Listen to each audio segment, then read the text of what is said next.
How did you get brought into Pulse? Yeah. Yeah, I got a call in the summer of 2021 because at that point, Easy had said he wasn't returning because there was a whole bunch of years where people didn't know when it was going to come back, and then the vaccines became available late, like spring of 2021. Mm-hmm. So into that summer, people started making plans, I guess. And I guess Easy at that point had already stepped down. He was like, I'm not going to do it. He's got his own company now. He's working. I think he'd already bought a house at that time. I can't remember. But he's doing the arranging thing. Yeah, he's got a bunch of stuff going on. So it's like he couldn't do it. So Connor calls me. And at first I tell him like, hey man, like I'm kind of interested, but I don't know if I can do this. Because at this point, I'm about to go back into grad school. I have no idea what that's going to be like. And are you already teaching? People don't know this. You teach the USC drumline too. Yeah, correct? I knew I was going to go in to do that at that point because I needed some extra bread because USC ain't cheap. Yeah. And I was like, I can teach the drumline. Yeah. Give me what you got, you know? But so he calls me and he's like, hey man, you know, we're looking for another snare tech. What do you think? I was like, can you guys bring in somebody else as well? Because I'm like, I'm not going to be super available. You know, I remember thinking, I was like, Pulse, unfortunately, could not be one of my priorities. It was going to be Music City and grad school. Those two are like equal, you know, because they happen at different times, and then Pulse would be under that. So like, what is your connection with Connor? And for those who don't know, we're talking about Connor Yasuda. He's also teaches the Blue Coats snare line, but he's the other snare tech at Pulse. He's the battery manager at Pulse. Battery manager. We know each other. I mean, you kind of, when you're in the activity, you just kind of learn, you just meet people. Also, I was roommates with Easy for years, for like 5 years. We lived in the same house, and Zuniga lives there. Now, he's the last one who lives in that house. So the people there too. But Connor would come over to the house all the time, so I'd see him. Like, we'd be playing Mario Kart, you know? So we knew each other. So then he calls me and he asks me if I want to do it. And then I forget what happened. I remember thinking I shouldn't do it, but I remember when he called me, I remember feeling excited. And it was like, well, that's my answer right there. Like, if I get excited about it, I should figure out how to do it. Mm-hmm. So then I said yes, and then I did that. So that was 2022. Yeah. Yeah, I mean, 2022, 2023, 2 good years. I mean, undefeated years. Mm-hmm. So there's definitely things that you brought to the table to help with that. Because those are some of the cleanest, probably, snare lines ever. Thank you. Yeah, I mean, and you want to talk at all about what that was like? Were you just bringing what you have to it, or was there? Because Pulse is, I don't want to say specific, but it was another situation where they have pretty strong references for how they do things, you know. So what was that like stepping in? And was 2022 at all different from 2023 in your experience? Well, I knew going into it, I'd be filling in just some gaps. Mm-hmm. I'd see where I could fit in what I bring.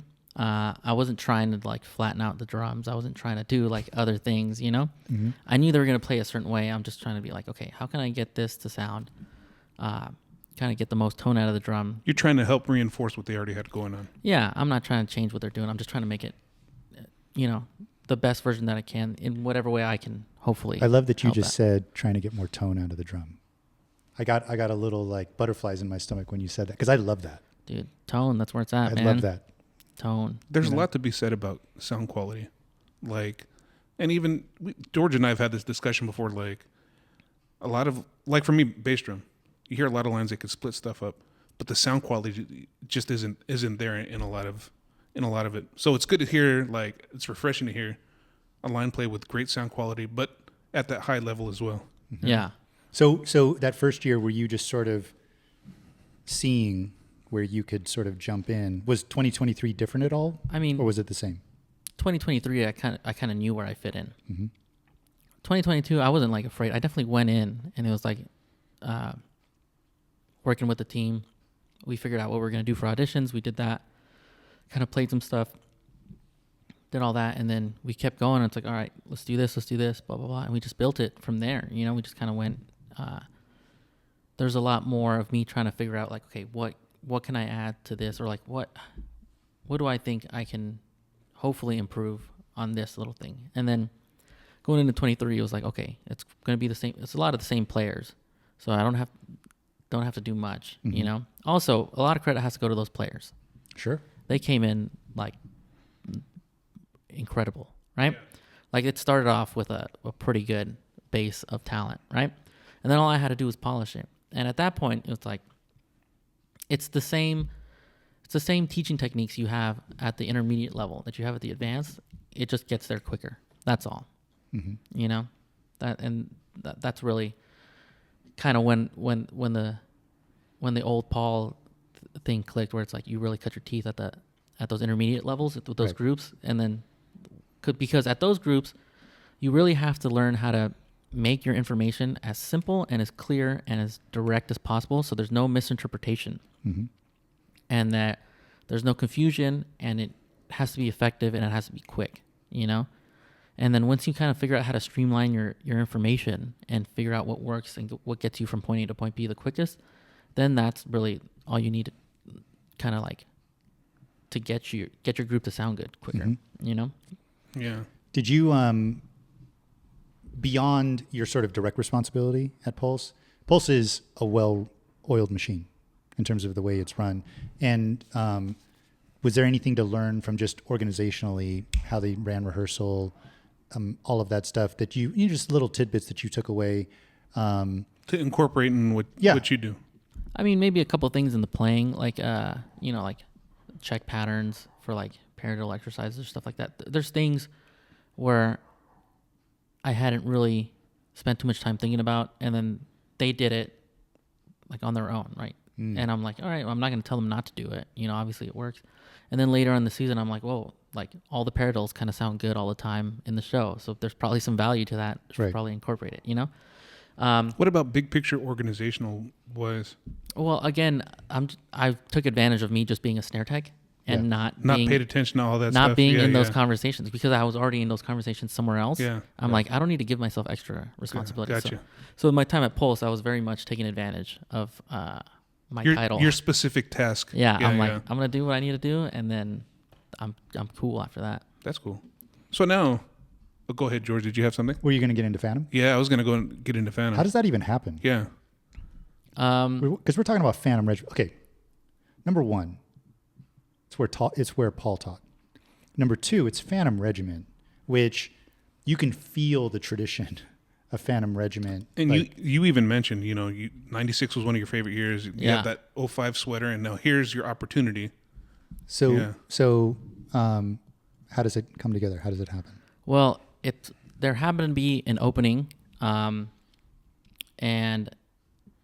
they called up Tyler and Matt Penland, the Rangers. That was the first step. They're like, who does JD want to write with, right? And I think part of it is that we are Paul's students. Like, we cannot deny that they want some of that to come back. That's part of it, right? The magic from that era. Yeah, But, I mean, they don't expect us to be carbon copies, and we don't either, and we're not trying to be. But I definitely acknowledge that, like, a lot of the opportunity comes from that. And then also, we've been teaching for 10 years. We have the experience, you know? Yeah. And it kind of works out because the visual team, Matt Hartwell, like, we've all known them for 10 years as well, It just kind of like, it's like a good fit. It's very unique, where it's just like, man, this is like, it's kind of unreal how good of a fit it is, like how it all just kind of made sense. Sure. But I didn't make those decisions. They called me and I said yes, Was this something you got really excited about when you heard the opportunity was there for you? Yeah. I would say so. Didn't hesitate. I said yes right away. We talked about it, Matt, Tyler, and I, like when it was on the table, and like we had to make sure, it's like, hey, like we got to make sure what we want, like, or we got to make sure we know what we're getting into, basically. And then, we're digging it. We start on Friday, so we're ask me in a week. How it's going. How's it going? Where are you getting your kids from? Kind of all over. Okay. A lot Midwest. There's a handful of people that we taught in the past. Not too many, but like noticeable, a couple vets from Phantom Regiment. Not too many, but there's some, So that's kind of where the talent's from, which is cool, because then we can build them, I'm cool with that. hopefully retain them and hopefully keep building it. Yeah, like do you have it? Go ahead. I was going to say you want to make Phantom the destination, not the stepping point. Yeah, exactly. Any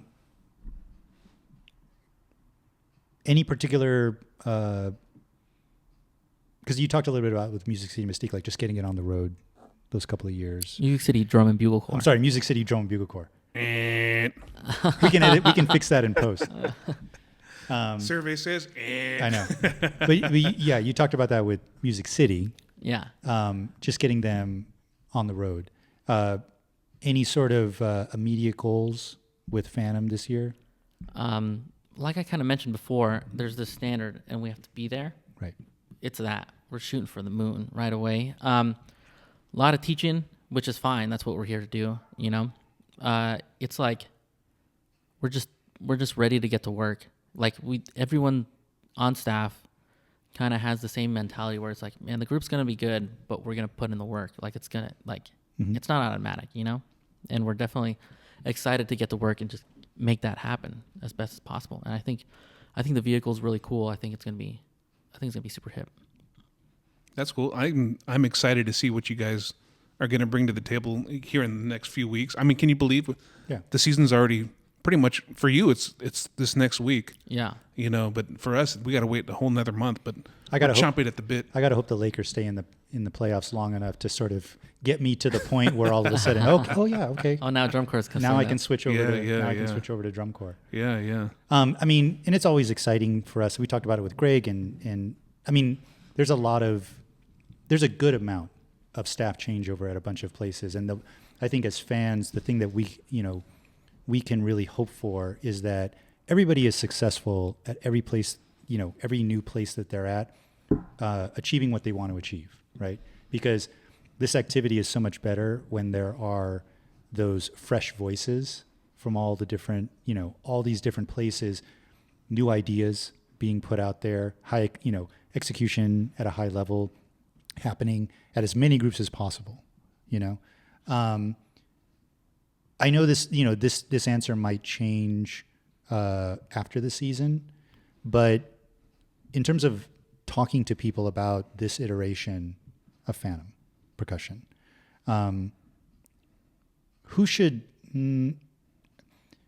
what kind of kids, performers, need to be coming to you guys? Would you like to see show up at your door? I don't know if I'm asking this the right way, but it's a little bit of like, who do you want, coming to you guys? Are you talking personality wise or all of that? Like in a little bit of like Phantom's you guys want Phantom to be the destination, right? So there's a little bit of, students showing up with a little bit of that in mind, like they want to march Phantom, what if there's any kind of guidance as far as like, because I'm sure until kids see it, they're not really going to know yet, right? Oh yeah, I should go there, just based on what they're sort of taking in. Before we see it, is there any sort of guidance you can give on that to any performers out there that might be thinking about marching Phantom in the future? I mean, I guess they will see it before they audition. All the people that haven't seen it are already in the group, you know? I would say in terms of what we're looking for, just whoever's willing to like take the plunge, we're not trying to like, I don't know, take any half measures at Regiment. We're trying to go all in. We're trying to make it as good as it can be, full commitment from everybody on board. So I would say it's going to be fresh, but somehow familiar. Like there's going to be a little bit of that, like, oh yeah, I've heard this from the Phantom Regiment, or like this type of maybe identity, but it's definitely going to be new. Mm-hmm. It's definitely like there are some elements of that, even the program material where I'm like, okay, this is 100% Regiment, like classic Regiment right now. And then there's other parts where I'm like, all right, this is hip, this is new. Like, so I think we're doing a pretty good job of blending the two. And then hopefully, we just keep building on that, and then we become our own iteration of the Phantom Regiment. What kind of drumline could we expect from this year's iteration of Phantom? Is it going to be an aggressive line? Is it going to be more subdued playing? Or are you guys like trying to achieve musicality What can we look forward to when that first time when we see the line in the lot? I mean, all of the above. I guess the main word is going to be maturity. You know, you want to hear a line that knows when to dig in, knows when to go over the top, and knows when to play soft and stay under the radar. You know, so I mean, all those things that you mentioned, we want them to be tough. We want them to like lay in. It's drum corps. It's not a night at the LA Phil. Yeah. You know, it's like it's Rock'em Sock'em drum corps. We're gonna hit it. You know, that's awesome. Well, we're excited. Yeah, we're excited to check it out. I'm actually going to, I'm actually flying out to the area like where Phantom's going to be those first couple of shows. So I'm definitely going to get to see them live a little bit early. Cool. And we'll check it out. I gotta wait until the San Antonio time. Yeah. So. Yeah. But yeah, we're looking forward to it for sure. And with that also, you know, I want to say yesterday or the day before, they announced the show Exogenesis. Yeah. Mm-hmm. Yeah. Without giving away anything big, what can you tell us about this show? I know you mentioned a little bit, like we could expect a classic Phantom and then some different things. Classic Phantom, some new things. The meaning of the word exogenesis, it's the idea that life started elsewhere and then it came to here. Yeah. So it's a little, I don't know. I'm not the official person we don't want you to get in trouble. Dude. I know, yeah. but it's like, just kind of think about that, like maybe like, I don't know. Something different, yeah. I'm trying to. I don't know what I'm allowed to talk about. It's fine. I haven't watched like Steven's thing yet, where he sort of like talks about the show, but that's an interesting concept of just if you take away the sort of, if your mind doesn't immediately go to like ancient aliens or something like that, it's a little bit of a question of where am I from? Where do I come from? Where do we come from? Kind of thing. More. Now, see, I think of the xenomorph and all that stuff. Oh yeah. Yeah. I mean, there's that element to it too. But I think what's interesting is when a show, because there's everything that you guys provide, right? And like the designers, the performers, and here's what we're giving you. But there's also a little bit of like, here's what the audience is bringing to it. That those two things sort of meld together. But in any event, it's exciting. Yeah. You know? Yeah. I'm excited to see some fresh drum corps. And we didn't get to say this earlier, but I wanted to tell you this. You know, congratulations! You just got your master's degree from USC. Yeah, that's no small feat. Thank you. Yeah. Absolutely. Yeah, Are you going to be continuing teaching there at this next upcoming football season and stuff? Probably not so much with the marching band, but I teach drum set classes at the university. Oh, let's go. So I'm going to continue to do that. It's a TA position, it's a student position. So I'm going to continue on to do my DMA. Okay. So they let me keep that position through that. So that's part of the motivation to keep going. Sounds like one of these years here we're going to have to call you Professor Cheese. Maybe, yeah. Can you talk just really quickly about that side of it? Drum set, studio percussion, influences. Who really moves the needle for you? Who do you really feel like is in your playing now and in your like teaching? Man, a lot of people. I mentioned Tony before. That's one of the big influences. Philly Joe's pretty big, but obviously the most obvious influence in my playing right now is going to be Peter Erskine, because I just studied with him for 2 years. Oh wow! Like he just gave me lessons. He gave me all his tricks. He's like, all right, do this time, and then so that's crazy. That's like a big. That's a huge good name for right you, there. Man. Yeah. But he gets his stuff from Elvin, so some Elvin stuff will come out. It's just an amalgamation. Did he talk to you at all about stuff outside of the drumming part of it, like the either the business side of it, or like here's what you can do with this? Yeah, every now and then he'll a lot of his lessons are less like, okay, today we're gonna do this, and you're gonna work on this technique. Mm-hmm. We didn't really work on technique at all.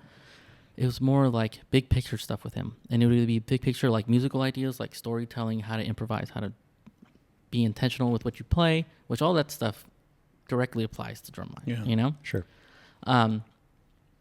And then sometimes he'd be like talking about like real life experiences that he had. Like, okay, how did I deal with, maybe this situation that didn't go how I wanted to, and then he'll tell me about it and be like, maybe going back, I would have probably done this. So he tries to give all his students that type of like insight of his experience as much as he can. He's less of a nuts and bolts guy, more of like big picture, like so that when you kind of get that, that's the stuff that hopefully, you can apply to more things, right? Studio work, is that something you see in your future? Drum set playing wise? Probably not No? too much. I mean, Does it scare you? a little bit. A little bit? No, I mean, if somebody calls me up to do a session, I'll do it. I mean, it's not that crazy of a thing, but I'll see myself, I don't know. I mean, I'll do the teaching, I'll do the playing. I see myself more as being my own, like leading my own band, and then getting my own gigs, and then working at Disney a little bit here and there. I mean, we'll see. Cobbling it together, But, like we talked about. But I mean, those drum set classes, like that takes up a fair amount of time, and that's course, like, and I mean, it's pretty. They cover my tuition, you know. Yeah. So, and they give me a stipend, so it's not a bad gig right there. Dude, help tuition at USC? Heck yeah. Yeah. Yeah, why not? So, as we get here to the end, you know, do you ever sit back and think about 2005 Cheese just starting off and the path and to where you're at now, being the fan of drum corps, and now, would you ever have thought that you'd be teaching being the captain head of the Phantom Regiment one day? I don't know. Maybe. Have you ever had to pinch yourself to like, you know? I mean, there's a couple times in the past couple weeks when I've been like, whoa, I've been lucky enough for all these things to happen, you know? Specifically in the last like maybe month, you know? We're talking about Pulse, we're talking about master's degree, all that stuff. Now Phantom starting up, it's like, man, it's kind of cool that I've been lucky enough to have those things, have those opportunities. But I don't know, maybe when I was 15, I was like, yeah, I think that was something I wanted to do, but did I think I would have done it? I don't know. Yeah. I mean, even 10 years ago, I mean, I was telling you, there's that point after aging out where I just thought I was just going to be done. Yeah. You know? Well, I got to say, you know, I just know you from being around the lot and seeing you around. But now hearing your story, man, I'm like super proud of you. Like, I feel like, you know, you've accomplished all this, you know, from Sure High School. Because where I went to high school, my old band director was real good friends with Mr. Narumi. So I kind of know that program pretty well, you know. And I know Tony and stuff. And to see, you know, knowing you went through all that program and now it's like master's degree and now trying to get your doctorate. That's awesome, man. Yeah. I mean, it's just, you just keep going at it. You know? Yeah. It's just, there's no, I guess the one takeaway would be like, there's no real like kind of talent, like jump or whatever. You just keep working at it and then you'll get there. You know, you look at like, I mean, look at Bronny James. I mean, I'm sure he's put in the work, but his dad is LeBron James. I'm sure that helps him. Oh, yeah. You know? It's like I mentioned it before, but the one sort of thread that I see in all of this is that you were down to take on whatever somebody put in front of you, you know? Yeah. There's a little connection between that and like what you talked about with Phantom this year about saying you guys are you're gonna go for it, and you want your members to just go for it, you know, and you've managed to find your way, you know, through hard work, through synthesizing all of your experience and using that to carry you forward from having people help you along the way. It's been really awesome hearing you tell your story, because it's not a story that literally like Rob said, people in Southern California especially, like they know who you are. They see you and they're like, oh yeah, there's Cheese, you know. But hearing your story was really great. So thank you for sitting down with us and being open to all the questions and all that stuff. And the one thing I noticed too, and it seems through all of this, it seems like you're a very loyal person to whatever program you're involved with. Like, you're willing to be the team player, to do what it takes to get the task done, you know. And it's cool to see that. And now it's like everything you learn, you get to put it all with Phantom. Well, you did with Music City, but now Phantom, you know, you're moving to a perennial top 12 drum corps, and it's going to be interesting and great to see what you do there with the team that you have. Mm-hmm. Yeah. Well, thanks for having me on. No, for sure, man. Appreciate I mean, you know, thanks for coming on, and hopefully we can have you again on again sometime after the season and just talk about how it all went, you know. Yeah. And I don't know if you're a sports fan, but afterwards we could talk some sports. Yeah. Seems like you I'm pretty invested in that Lakers series. Oh, yeah. Starts so we'll see tomorrow, what happens. right? Yeah, we'll see what happens. Like I tell George, I'm a Lakers fan, but I'm not such a big LeBron fan. But we'll see what happens. Yeah. Anyways. Blow them up in the comments. Yeah. So, anyways, with that in mind, good luck on your season, and we can't wait to see what you do with the Good luck in your season, and I can't wait to see Phantom Regiment this summer. Absolutely. Thank you. Thanks again. All right, everybody. Hey, blow us up in the comments. Let us know what you think, and we'll see you next time here in the shop. Take care.